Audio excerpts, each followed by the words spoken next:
So welcome to the Insights of Questrom webinar series. I'm Pete Howard, Professor of the Practice and Executive Director of the Digital Business Institute here at the Questrom School of Business. I am pleased to be joined today by Andrei Hagiu, Dean's Research Scholar and Associate Professor of Information Systems, and a leading expert on platform strategy and business models. And also Chrysanthos Dellarocas, Associate Provost for Digital Learning and Innovation here at BU, and the Shipley Professor of Management at the Questrom School of Business.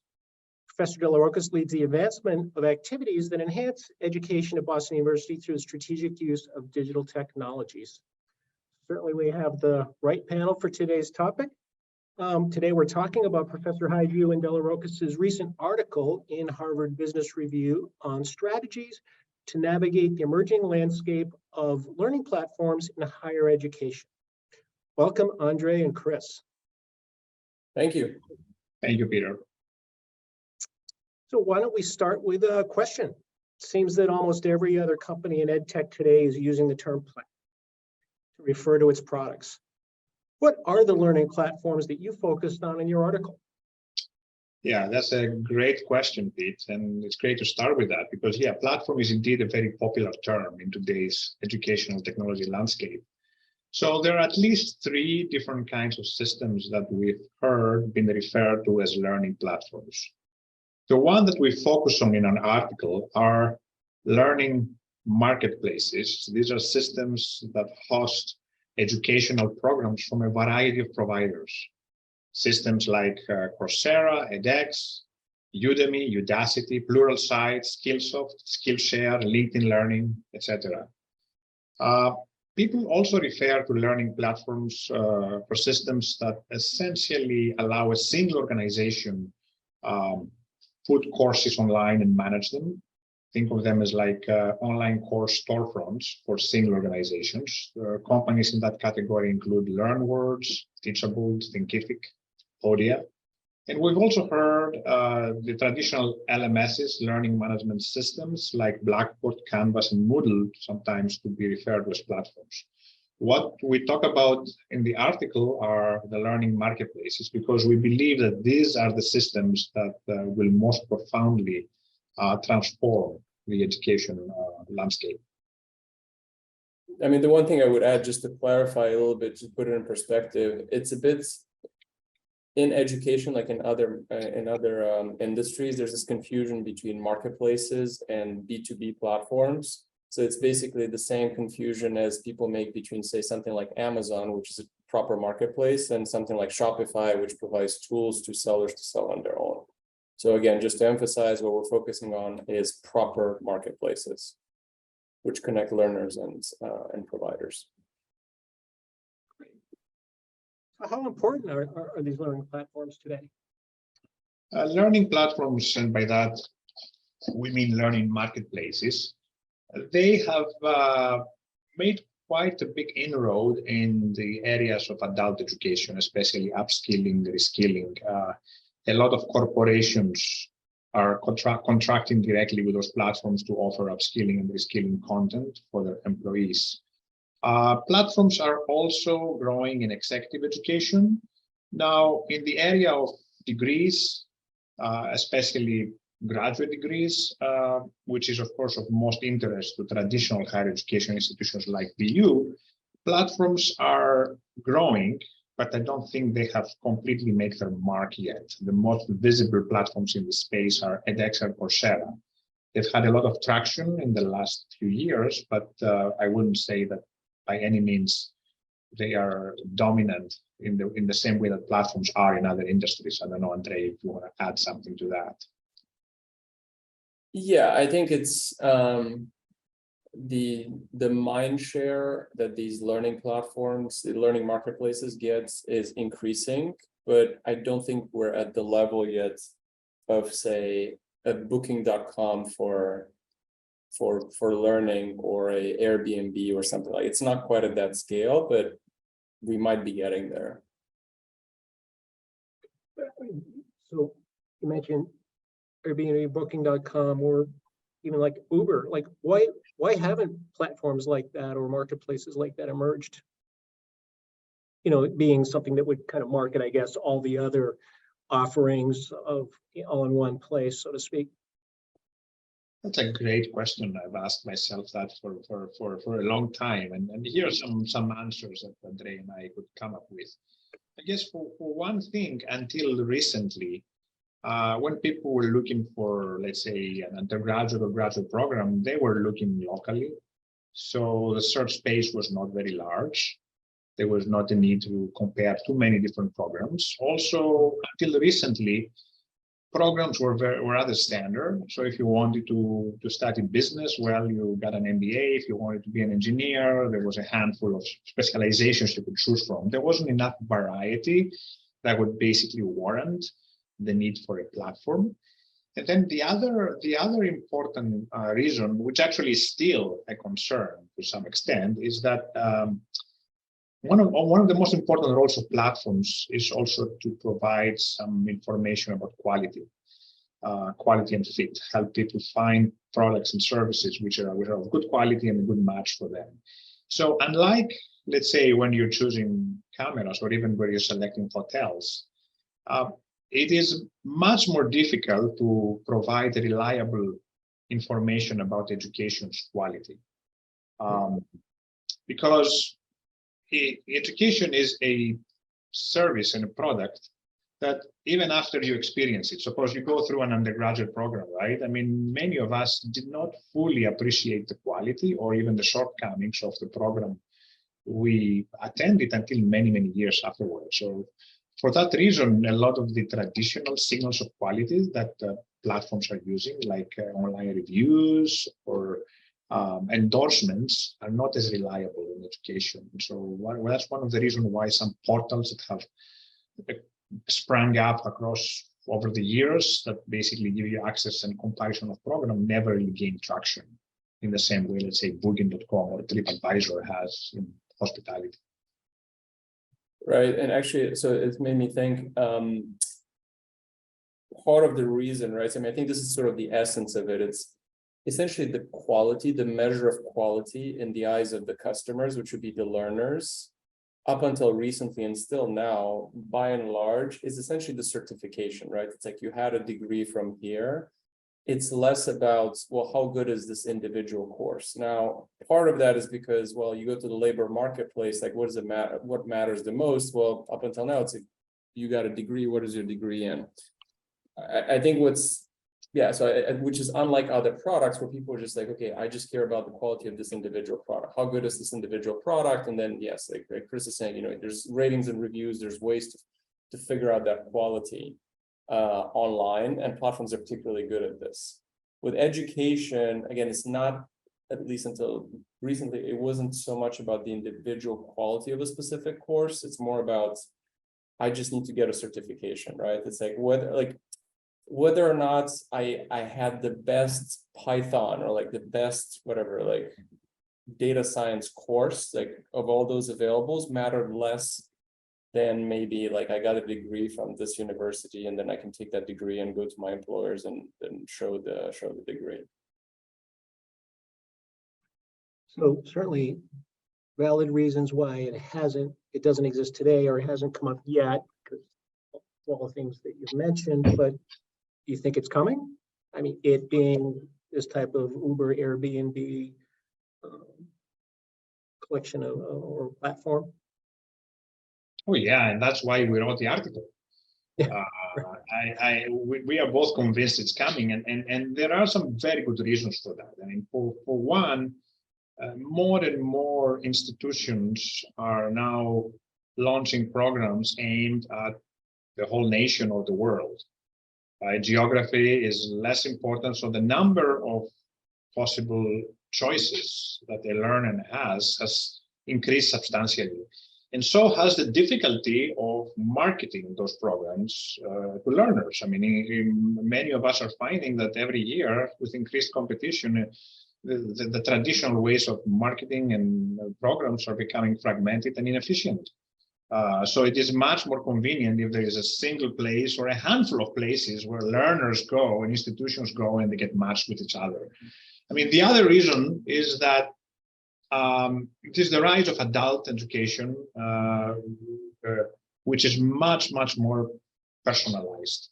So if you're an undergrad, yeah, there's a handful of different degrees you can get. But if you are a 35-year-old adult who realizes that they need to refresh their skills, your needs are very, very specific to you individually. And you need a lot of very customized and personalized guidance that platforms are very well equipped to provide.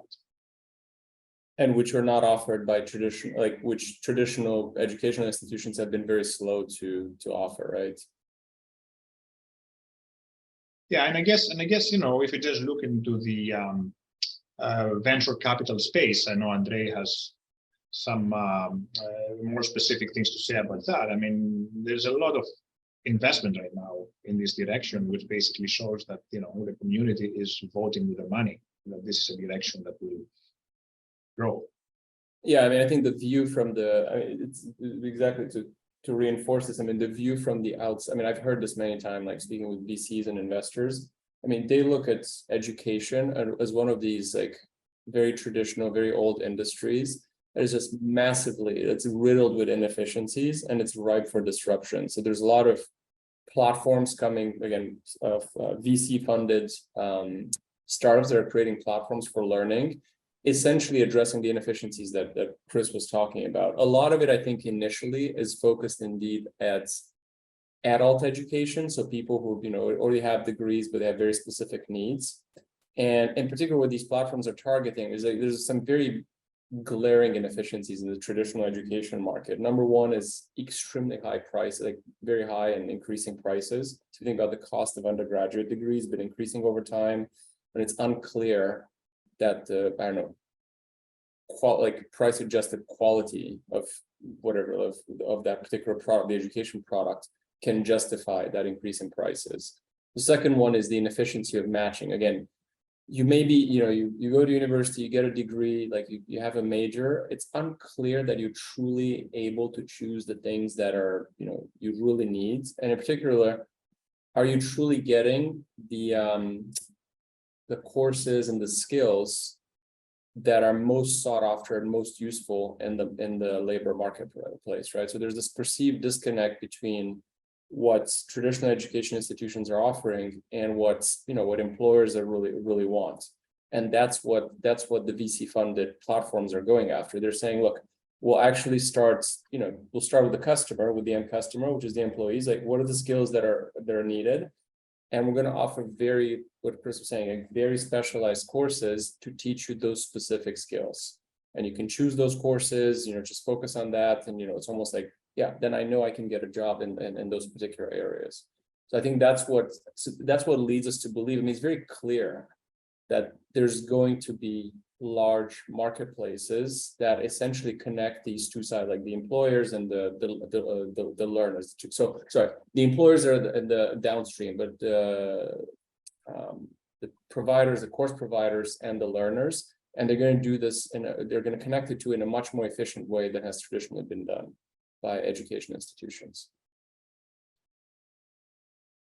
By the way, to our audience, please enter any questions in the Q&A box. We'd love to have Q&A after our initial discussions. But Andrei and Chris, to build off that, so sounds pretty disruptive, right? Is this good news or bad news for universities? And what do we in universities do? Well, I mean, at a high level, just like in any other industries, I mean, there's an upside from platforms, and then there's a downside that is a bit more insidious and becomes clear a little bit later on, right? But initially, platforms do create a lot of value, right? So initially, it's very clear that, let's say, if you're a course provider, I mean, even a university, like, participating on one of these learning platforms is just a way to reach a lot more learners a lot more efficiently, right? So you can reach, you can offer a course, instead of being constrained to offering a course to people who are physically in your geography or come to your school. You can take your course now and offer it to a lot more people all over the world without geographical boundaries, right? So there's definitely lots of upside. Now, the downside, we'll get more into detail into that, but at a high level, there's always a significant downside to consider with platforms, and that is, once you start participating on platforms, eventually platforms tend to commoditize you, right? So you start being dependent on platforms, they start taking control of your customers, you have to compete with more providers on the platform, and it's no longer clear that you have as much control over your customers or learners that you previously had. Yeah, I mean, to put it in a, to say the same thing somewhat differently, right? From my perspective as a practitioner of helping the university launch programs.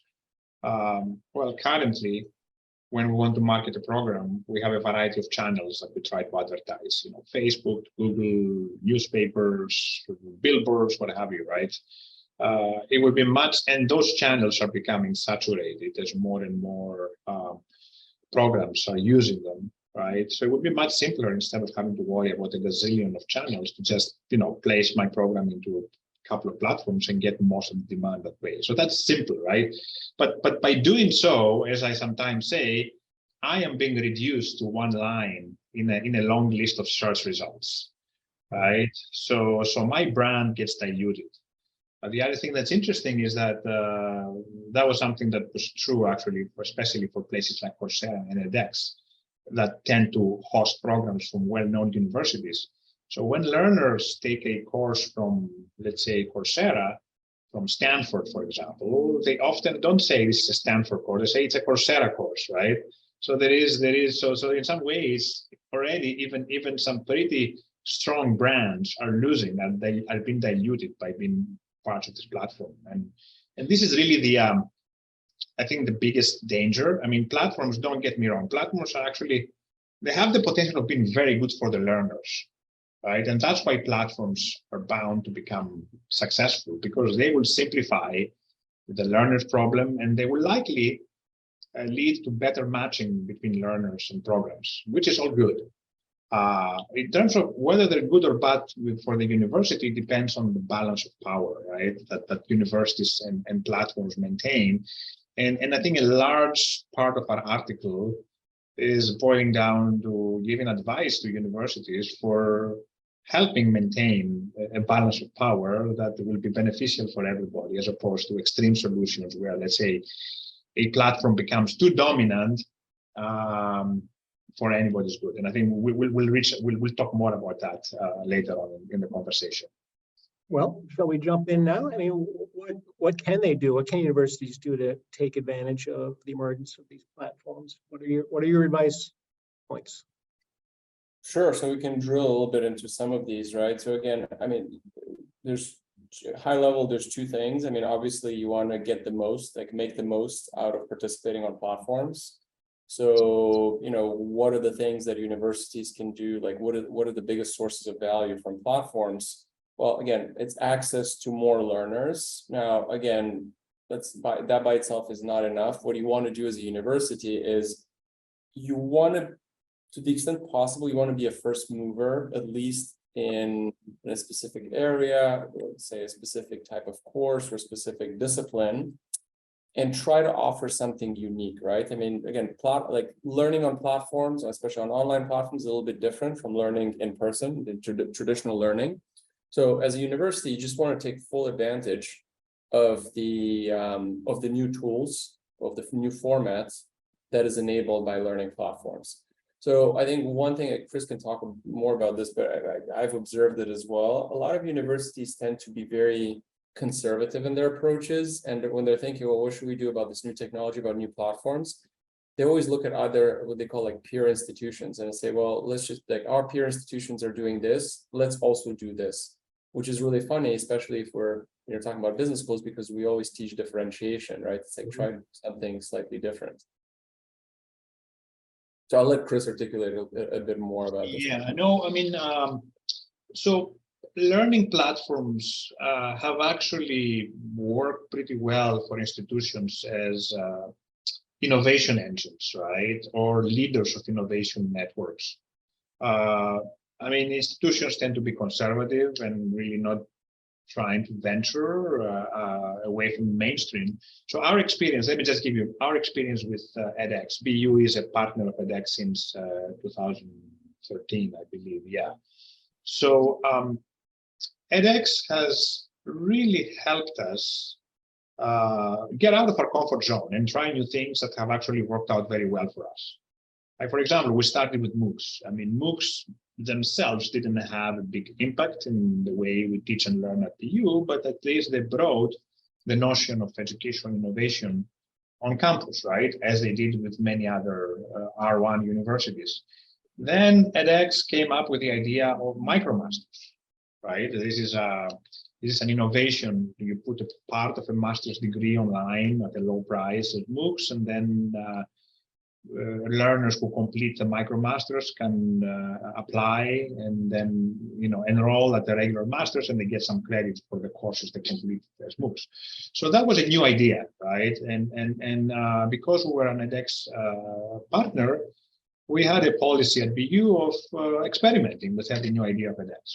So we had some faculty members at our school, at the Questrom school, who out of their own initiative built a micromasters in digital leadership, which is still around, right? So this basically brought the idea of digital learning at the Questrom School of Management that at the time had no plans to do anything in the online sphere, right? So the platform really kind of pushed the faculty to innovate. And next thing you know, 2 years later, edX came to us and then proposed to Questrom to be their online MBA partner. So they basically proposed to BU to launch a disruptively priced $24,000 online MBA. And the fact that we've done the micromasters made it much easier for the school to accept and move forward with the idea. There were already some faculty who had experience with producing online courses with edX. They have seen that even though it was a very time-consuming process, the dividends were very high. They saw the impact those courses had and the number of people they would touch. There were other faculty who had this experience, and they stepped forward and led the effort. And as a result, BU basically innovated in terms of launching this pretty disruptive program, right? Especially for where we were as a school. And today, BU is because of those successes, has created a new unit, BU Virtual, which is working to create a more large-scale online degrees. So that's just an example of how our participation in that platform has helped us, served as an engine of innovation for the institution. And so that's actually a non-trivial benefit of being part of the platform. Mm. And by the way, it does. So I think just to emphasize this again, I think the key point there, it doesn't happen by itself. It's not a matter of like, oh, sign up to the platform and just like take your existing course and put it on the platform, right? I mean, it's not. I mean, it does require some investment in trying to figure out, how do I offer something that's a little bit different and that's tailored specifically to the environment, the learning environment that is enabled by platforms. So, I mean, yeah, I mean, it's some opportunities, for example, I mean, there's definitely always like very low hanging fruit that universities can go after. So let's say you have like some courses that when you're teaching them online, it's kind of like long tail, low demand courses. And now because of platforms, you can put those courses on the platforms and instantly reach a lot of people. I mean, I think that's nice, right? So it's, again, low hanging fruit. But I think the real opportunities is basically what Chris described, like something where you truly make an effort, you put some thought and investment into designing courses or even degrees that take advantage of the opportunities created by platforms. Yeah, but of course, Andrei, I don't want to underplay also the long tail opportunity that you just mentioned. This, for example, less commonly taught languages, right? Think about courses which cannot really have sufficient demand in a single institution. But then if you offer them to the world through a platform, you can actually make it a very viable proposition. And this is particularly important for institutions that perhaps do not have the strongest brand, right? I think platforms, right, and they might be offering something that no one else is offering, right? So they don't have a brand, but they just have some course, like some weird language course that nobody else offers. Well, there's many topics, not necessarily weird, right? But which are niche. Let's call them niche topics, right? I mean, Fair enough. There's no judgment involved. Okay, yeah. yeah, and a lot of those institutions actually are right now in distress, right? Because the traditional sources of enrollment are drying up, and they might not have the brand to compete in the traditional space. But Yeah. platforms and the long tail phenomenon gives them a very interesting avenue that they could potentially pursue. Right. Right. So that's the okay. So that's the part where, I mean, again, that's the part where the institutions are just trying to take, we're saying take full advantage of this new channel, like this new medium, which is online learning platforms. The second part, and I think this is the more strategic part that we emphasize quite a bit in the article we want to talk about, is there's also an element, if you're learning institutions, part of the reason to participate on platforms is you also want to make sure that the platforms don't end up fully dominating you. You don't end up completely subservient to the platforms. Exactly. I mean, in my view, in our view, actually, I think Andrei and I are fully aligned on this. I mean, platforms can be actually good for the learner and good for the institution, as long as A, there is a good balance of power between institution and platform, and B, there is healthy competition among platforms in the marketplace. Competition that keeps every platform in check. The dangers, the biggest dangers that platforms pose to incumbent industries, not just in education, but I think everywhere, is A, that if we have an outcome where we have a single or dominant platform, then that dominant platform or the two dominant platforms, they have too much market power.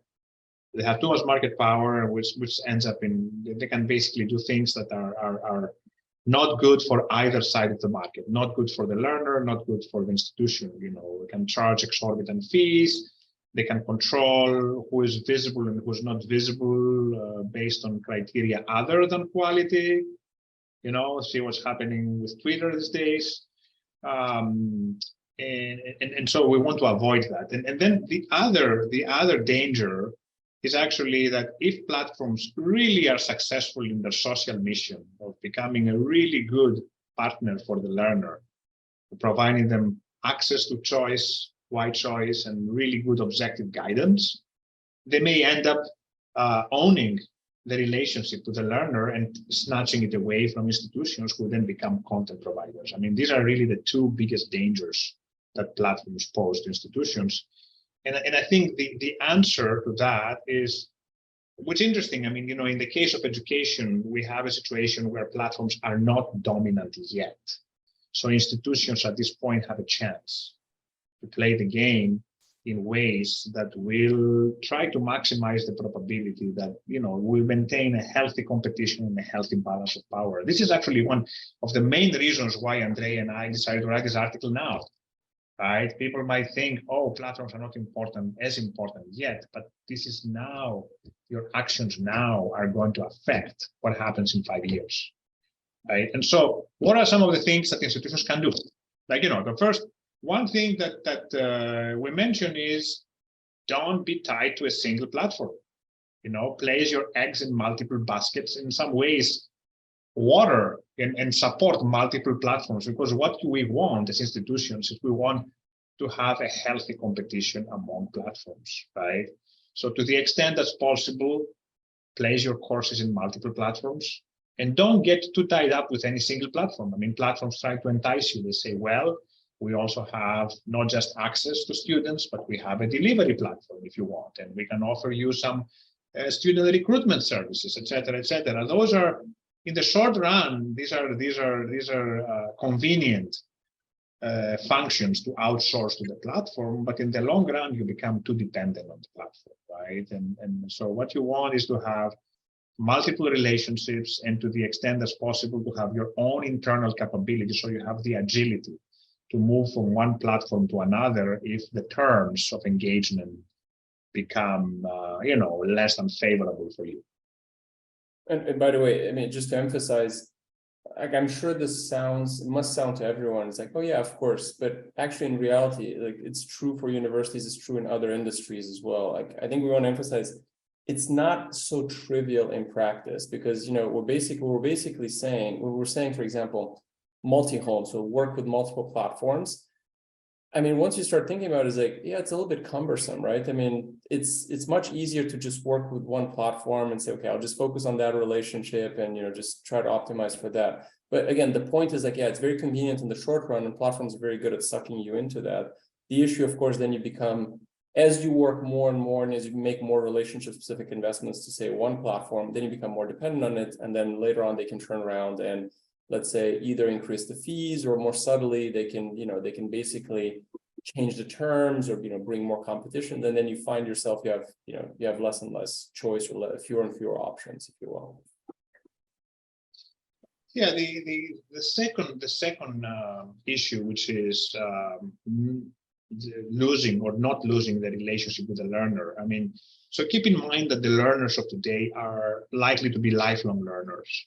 So these are learners who will, need to educate and re-educate and re-educate themselves multiple times. So when you have a learner taking your program, yes, you have a relationship with them. But the question is, how do you maintain this relationship after they have completed your program, right? As opposed to them going back to the platform. So there, it's a tricky value proposition, because in principle, platforms have the upper hand. I mean, they can offer choice among multiple programs, and then they can also give you some, career and selection guidance. So what can institutions do? So here's the ideas that we have here. So in some ways, institutions have an advantage in that they have built a deep relationship with students, particularly students who took their traditional programs. I mean, especially undergraduate students, right? Institutions have way more information about those students than anybody else. And they have an emotional connection. And also the other thing institutions have is the network among those students who then become alumni, right? And networks are another very important source of advice and guidance for, continued upskilling, reskilling, and career prospects. So institutions have the opportunity to build on those relationships and develop alumni portals that they can be used as forums for guiding alumni to, upskilling, reskilling, career pathways, education pathways. And of course, most institutions I have spoken with, they immediately think of those portals as ways for them to sell their, graduate programs and non-degree certificates. But I would really push them. So we would push them to go one step further. Because, I mean, the reasons why people go to platform is because they want choice. And no single institution, no matter how good it is, has courses and programs that basically cover everyone's needs. So what if institutions created portals, alumni portals, where they offer access to networks, career advice, upskilling advice, reskilling advice, and access to educational programs, not only from themselves, but from other institutions potentially that have complementary offerings, right? So in that way, institutions become almost mini platforms, right? And then mini platforms, they compete on the depth of relationship, they compete on the depth of the network they can offer. And not because they want to substitute platforms, but simply in terms of maintaining this balance of powers and making it even more difficult that a single platform will emerge as the undisputed dominant market owner. I mean, this is really the outcome we really want to prevent from happening. Right. Great. Wow. A lot there. Switching gears, how about online program managers, OPMs? How are they different than learning platforms? Or could you define them can we start by defining them for the audience? Well, thanks for asking this question, because every single person in the industry who has read our articles, they come back to us and say, okay, so what does this article mean about OPMs, online program managers? I mean, it's interesting. So online program managers are businesses, for-profit businesses to which educational institutions outsource certain functions of producing, marketing, and managing online programs. So, so suppose that an institution wants to launch an online program, but they have no expertise in doing that. So OPMs, they step in and they produce the videos and they help restructure the teaching so that it's appropriate for online format. And in some cases, they offer the digital platform through which the videos live and can be deployed, and they do the marketing in exchange for a revenue share.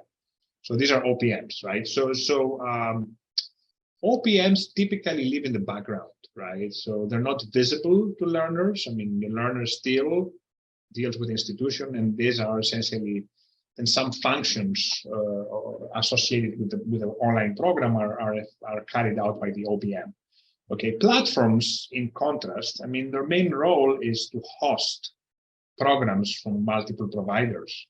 So for one thing, platforms very much cultivate a customer-facing brand because that's the main asset, right? The main asset of a platform is to have a very strong brand and have a website that lots of people go and visit, right? So that's an important difference. And also the problem they solve is different, right? So OPMs help institutions that do not have the capacity to get off the ground quickly and launch online programs, whereas, that's OPMs, right? Whereas platforms, they basically aspire to solve the matching problem. They aspire to make the matching between learners and programs more efficient. Now, one reason why people are confused is that some platforms currently also offer OPM services, but these are usually optional. Like an example, the edX platform that BU is working with also offers a deployment, and a platform where we can actually host videos and courses and interact with learners. And now that it has merged with another company called DBI, it also offers course production services. However, Boston University does not use any of those services, right? Boston University produces its online MBA in-house, right? It hosts online MBA on its own platform, its own LMS, learning management system, and is using edX simply as a way to, generate leads and make its program visible to a larger audience. So those are two different kinds of business models that people often confuse, but they are distinct. Yeah, I would say just again to bring back to like another analogy, think of OPMs as Shopify. It's like Shopify for universities. They offer backend white label services. And then the platforms are basically the eBays and the Amazons. These are the proper marketplaces. So I guess the Biden administration has announced an initiative for oversight of OPMs. What's behind that? What are people worried about? Yeah, so OPMs have gathered some negative publicity over the years because in a small number of cases, OPMs, they share revenue, right? So the more students they manage to enroll in a program, the more money they make. So in a few cases, they have aggressively marketed programs to students for whom these programs were not a good fit. And so students ended up with a lot of debt and degrees that did not really fulfill their expectations. So that's behind most of the criticism. Now platforms, they have, if you think of the platform business model, right, their main incentive is not to push specific programs. What platforms care about is that aggregate long-term audience and revenues, right? And so especially if there is competition among platforms, audience will grow if platforms develop a reputation for quality programs and objective guidance, right? So as long as there is competition in the platform space, I think that platforms will largely do the right thing for the learners. Now, having said that, if we end up with one or two dominant platforms, then as we already discussed, there are several dangers there. So, some oversight is certainly needed in the platform space as well, but there has to be a clear understanding of how platforms and OPMs are different and how the benefits and pitfalls of each of those business models are distinct. But in the extreme, what I hear you saying is perhaps would it end up with a regulated monopoly, perhaps of few platforms. Well, if platforms do not necessarily end up in a monopoly. I mean, there are monopolies in some areas. For example, think of the mobile app space is dominated by the Google Play and the App Store, right? I mean, both platforms are monopolies in their respective areas. And I mean, there's lots of problems with that. I mean, this is not the space to discuss them, but you can just do a Google search and see all the problems that exist when a platform industry becomes a monopoly.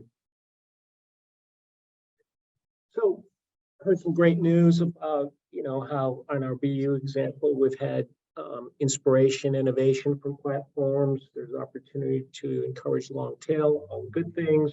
There's certainly some risks. Very well articulated, but before we get into some Q&A, what's the bottom line for university leaders? What's next?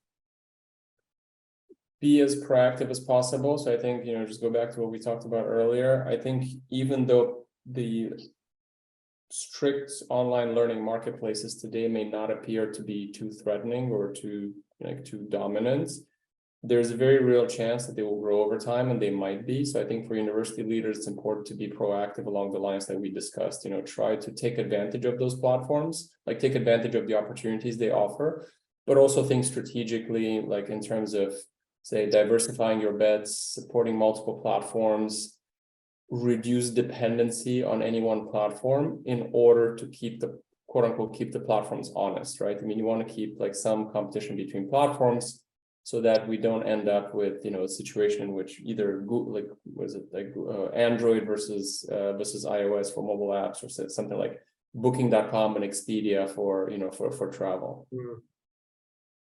Yeah, and I would like to add, educate yourself on platform economics and platform strategies. So this is a space which is relatively it's non-trivial. There are some very interesting, counterintuitive economic effects and ways in which platforms compete, and partners should interact with platforms that at this point they're not. I mean, most educational leaders are not very much aware of. So just to put a little plug here, the Questrom School of Business is one of the world's hubs of research and know-how on platform economics. I mean, my co-author Andrei is one of the leading economists in this space. So we're even considering offering programs geared towards higher education in this space. So if you have an interest in this area and you want to know more, you feel free to contact me or Andrei with your comments. We will very much like to have a conversation and see how we can help the industry in this area. Absolutely.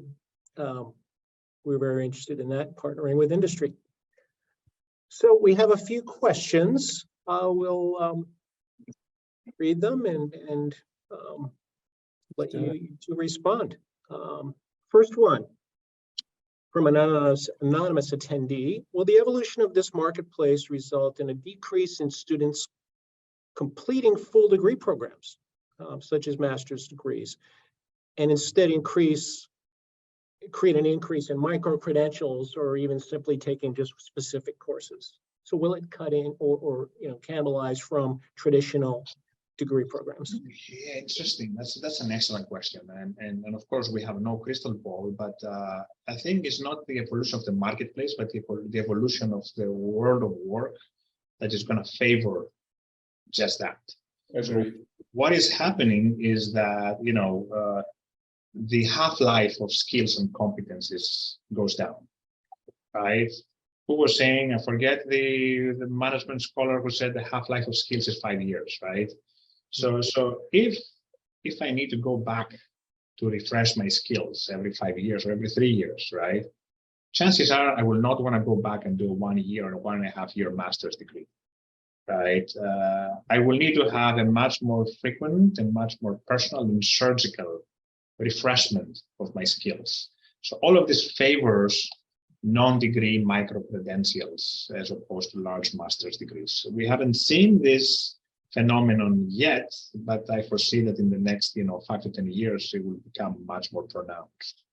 Yeah, I couldn't agree. I think the answer is, to me, the answer is Absolutely, yes. I mean, it's just everything points in that direction, right? I mean, it's just much more efficient to match skill to individual courses than these broad degrees. And again, as the matching gets more efficient, people realize I need like A, B skills to do this particular job. Like there's no, and of course I need to keep upgrading those skills, like Chris was saying. The value of a broad, these like broader masters or like the degrees like tends to decrease. Like the value of, let's call it credentialism, will probably go away. Interesting. Great. Second question from Dave Epstein. Hi, Dave. Do platforms disenfranchise universities by allowing individual professors to brand themselves separate from universities? In that world, where do universities fit?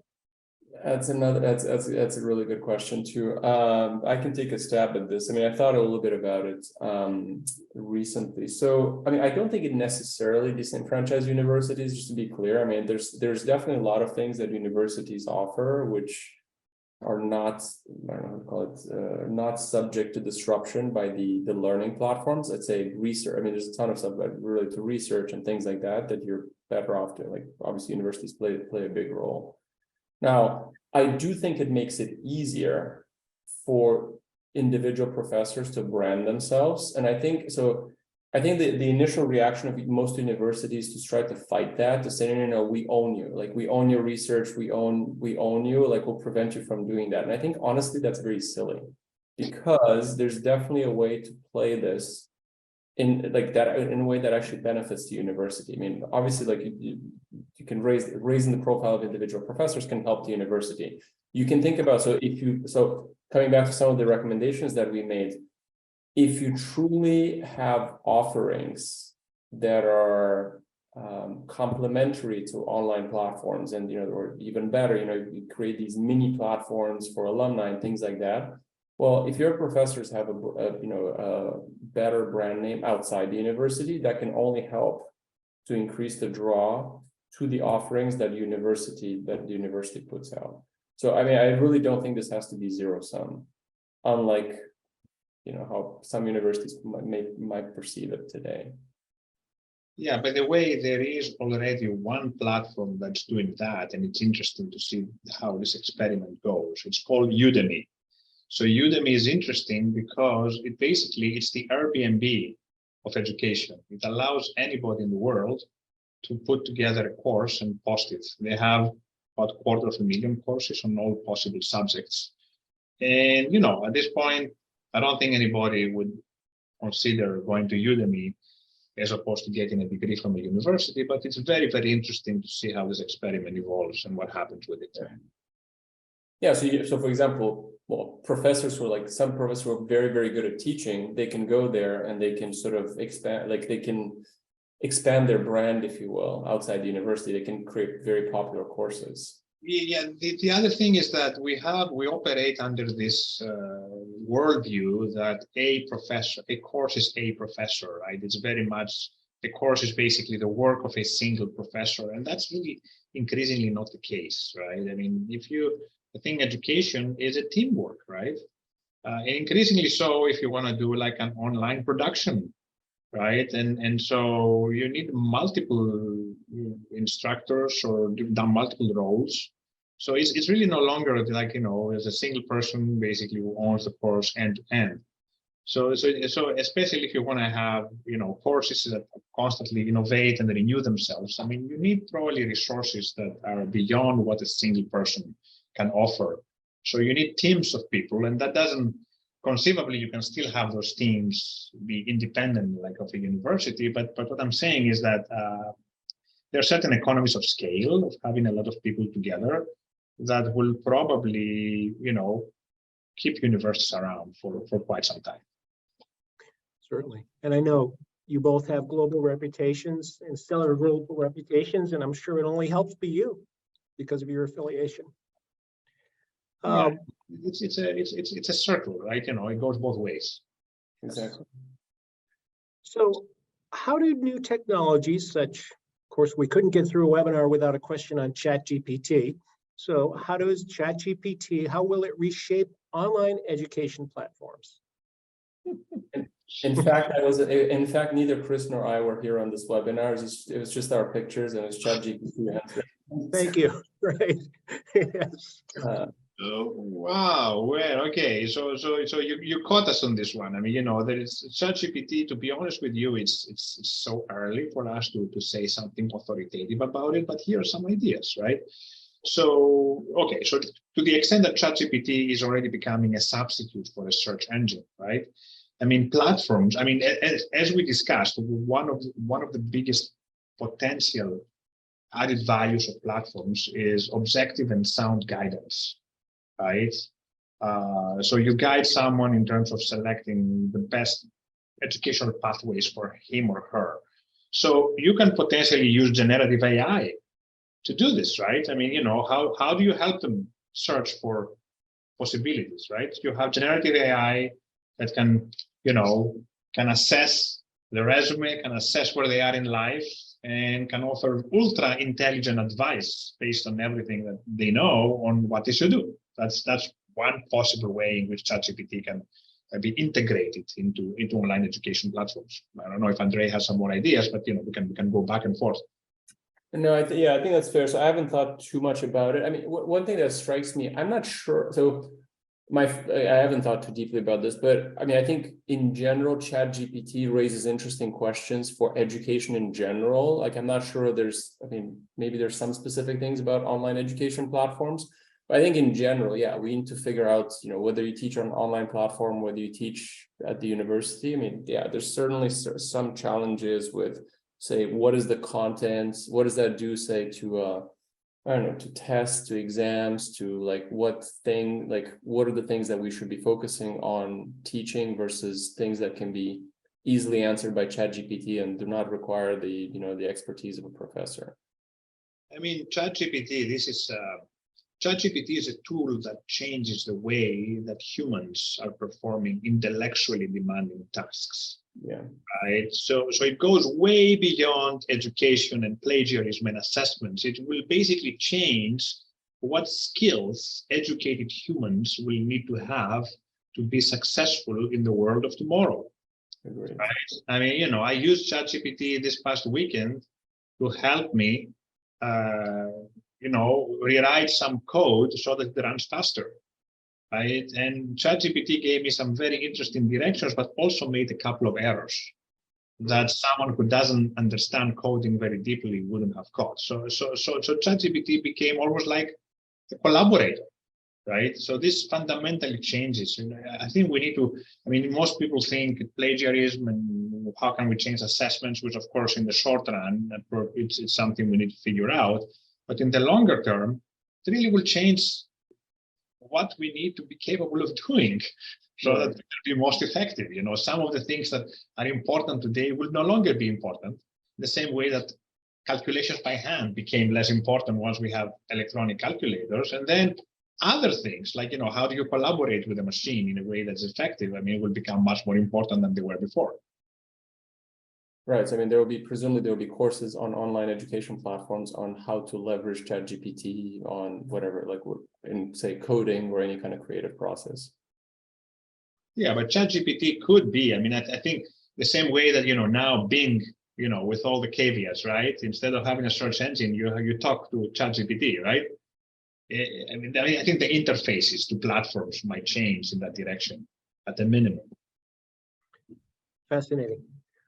Well, thank you so much for taking the time today for your wonderful insights and your contributions. This has been a fantastic discussion. Any final words?